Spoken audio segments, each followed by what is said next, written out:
নজর রাখবো পরবর্তী সংবাদে। এবার ভোজ্য তেলের উপর শুল্ক কমানোর একটা চিন্তা ভাবনা করা হচ্ছে। বিশেষ করে এই ক্ষেত্রে জানা গেছে আমদানি শুল্ক 10% কমানোর চিন্তা ভাবনা করেছে কেন্দ্র।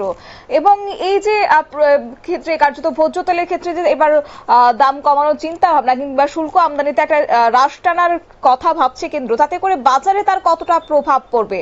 এটা কি তবে মুদ্রাস্ফীতি কমানোর ইঙ্গিতই রয়েছে? যাব বিস্তারিত আমাদের সঙ্গে যুক্ত হয়ে গেছে প্রতিনিধি বিপ্লব চন্দ্র। বিপ্লবদা, কি জানতে পারছো এই হঠাৎ করে অশোধিত ভোজ্য তেলের ক্ষেত্রে আমদানি শুল্ক এবার 10% কমিয়েছে, এটা কি তবে মুদ্রাস্ফীতি কমাতেই উদ্যোগ গ্রহণ করছে কেন্দ্র? কি বলবে?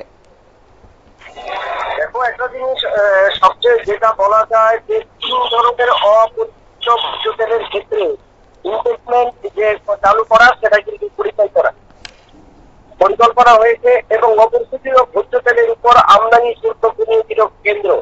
এতদিন যে অপরিচিত ভোজ্য তেল যেটা 20% ছিল, সেই ক্ষেত্রে আমদানি শুল্ক হুইলের উপর আরো 10% আমদানি শুল্ক ধার্য করা হয়েছে।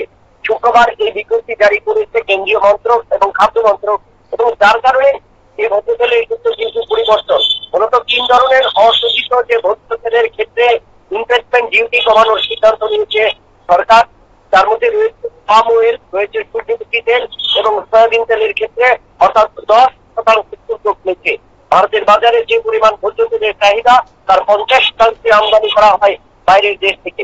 এর মধ্যে পাম তেল সবচেয়ে বেশি, এবং সেই জায়গায় দাঁড়িয়ে ভারত যে সমস্ত দেশগুলো থেকে এইগুলো আমদানি করে থাকে তাদের মধ্যে রয়েছে ইন্দোনেশিয়া, মালয়েশিয়া এবং তার পাশাপাশি ব্রাজিল, চীন সহ অন্যান্য দেশগুলো।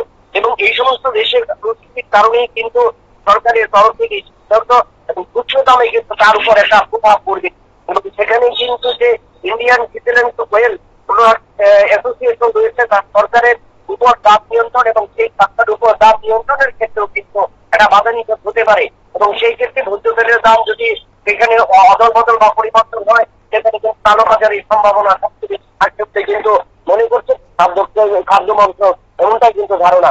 শতাব্দী, একেবারে। তবে এই যে দাম কমানোর চিন্তা ভাবনা করা হচ্ছে, এতে করে বাজারের উপর তার কি কোনো প্রভাব পড়বে? দেখো, বাজারে একটা প্রভাব পড়বে এবং সেই ক্ষেত্রে কালোবাজারি হওয়ার সবচেয়ে বেশি সম্ভাবনা, এবং যে সম্ভাবনাটা কিন্তু সবচেয়ে বেশি প্রবল মনে হয়। কারণ অসাধু ব্যবসায়ীরা সেই ক্ষেত্রে কিন্তু নিজেদের অর্থ বা মুনাফা অধিক করার জন্য এই পরিকল্পনাতে কিন্তু তারা নিজেরা সবচেয়ে বেশি কার্যকর হবে।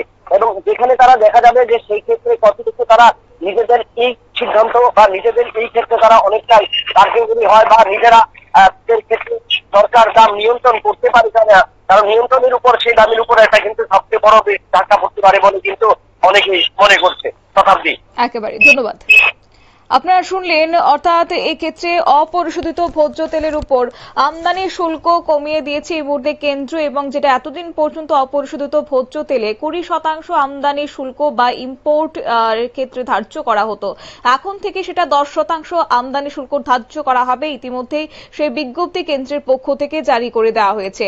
একই সঙ্গে পাম তেল, সূর্যমুখী তেল সহ সয়াবিন তেলের ক্ষেত্রেও কিন্তু এই শুল্ক 10% কমেছে। ভারতের বাজারে যে পরিমাণ ভোজ্য তেলের চাহিদা তার 50% আমদানি করা হয় বাইরের দেশ থেকে। আর এর মধ্যে পাম তেল সব থেকে বেশি একটা আমদানি হয় বিশেষ করে ইন্দোনেশিয়া, মালয়েশিয়া থেকে। আর এর পাশাপাশি চীন, ব্রাজিলের মতো দেশ থেকেও কিন্তু বিভিন্ন ভোজ্য তেল আমদানি করে ভারত।